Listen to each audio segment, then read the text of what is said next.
आगरा के प्रख्यात doctor homeopathic जगत में अलग पहचान रखने वाले आर.एस. पारिक को पद्मश्री पुरस्कार से केंद्र सरकार ने सम्मानित करने की घोषणा की। जैसे ही सरकार की इस घोषणा की सूचना परिवार को मिली, परिवार में खुशी और उत्साह की लहर दौड़ गई। परिजन एक दूसरे को मिठाई खिलाकर बधाई दे रहे हैं। इस अवसर पर डॉक्टर आर.एस. पारिक ने कहा, मैं बहुत खुश हूं। जब मुझे पूछा गया क्या मैं पद्मश्री पुरस्कार को स्वीकार करना चाहता हूं, तो मुझे बहुत खुशी हुई। मैंने कहा, हाँ, ये मेरे लिए गौरव की बात है। मैंने होम्योपैथी के लिए बड़ा संघर्ष किया है। उस दौर में होम्योपैथी के लिए काम किया जब लोग होम्योपैथी को कम योग्य मानते थे। हमने लगातार होम्योपैथी की सेवा लोगों को दी, जिससे लोगों को लाभ हुआ। लोग होम्योपैथी से स्वस्थ होकर लाभ ले रहे हैं। मुझे पद्मश्री सम्मान दिया गया है, इसके लिए मैं सभी का धन्यवाद देता हूँ। ये मेरे लिए गर्व की बात है, कितने बड़े सम्मान से मुझे नवाजा गया है। उसकी जो अनवरत मेहनत थी उसको रिकॉग्नाइज किया गया, पैथी को रिकॉग्नाइज किया गया। इसको मैंने एक साधारण पैथी के स्तर से एक उच्च वैज्ञानिक स्तर तक पहुंचाने की कोशिश करी और उसका प्रभाव यह हुआ कि पूरे देश में ही ये पद्धति जो है वैज्ञानिक तरीके से मान्यता प्राप्त करती चली गई। चिकित्सकों का मान बढ़ा, उनको एक मार्गदर्शन मिला। मेरे घर में ही जो मेरे पुत्र जो है बड़े वाले बेटे हैं वो वेल क्वालिफाइड होकर के प्रैक्टिस करने लगे और अपनी प्रैक्टिस को इतने ऊंचे लेवल के ऊपर ले गए कि विश्व में जो हमारा एक संस्था है इंटरनेशनल होम्योपैथिक लीग, पूरे विश्व की एक संस्था है, उसके सारे मेंबर्स हैं हर कंट्री के जो है। उसका अब तक जो है यूजुअली जो अध्यक्ष होता था इंटरनेशनल प्रेसिडेंट, वो या तो अमेरिका से होता था या जर्मनी से होता था, इंग्लैंड से होता था। और मुझे बड़ा गर्व है कि वो पहले भारतीय थे जो इंटरनेशनल एसोसिएशन के प्रेसिडेंट बने।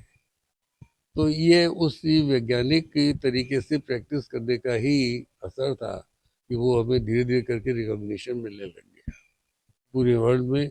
और मुझे बहुत खुशी है कि एक समय था जब मैं पढ़ने गया था जर्मनी और आज वहाँ के लोग यहाँ पढ़ने के लिए हम लोगों से आ रहे हैं, क्योंकि वो यहाँ देखते हैं कि हम बड़े तरीके से उसको प्रैक्टिस करते हैं।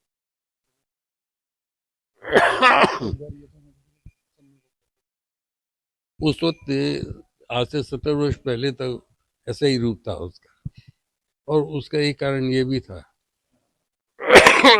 सॉरी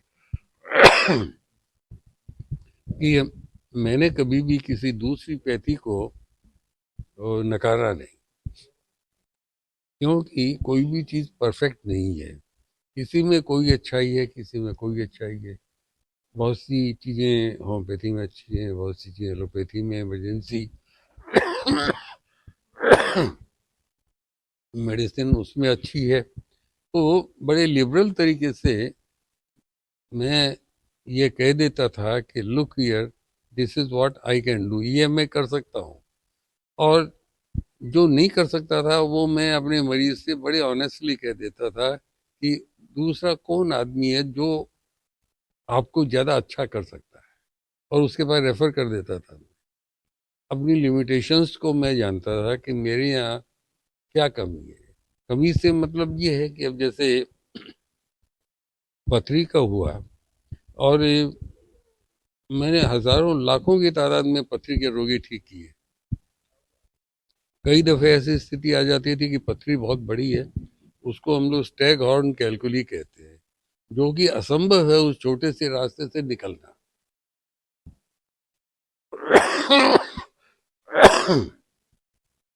तो उसको मैं बड़ी ऑनेस्टली मरीज के हक में अच्छा समझते हुए सर्जन के पास रेफर कर देता था।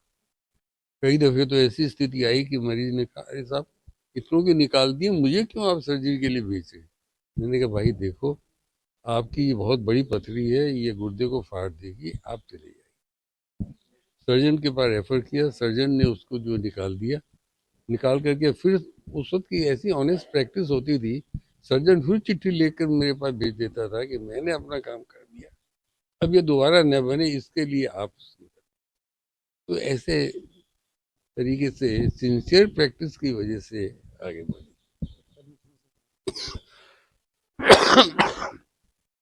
हाँ, कल मेरे पास तो खबर आई मिनिस्ट्री ऑफ होम अफेयर से, और उसके बाद में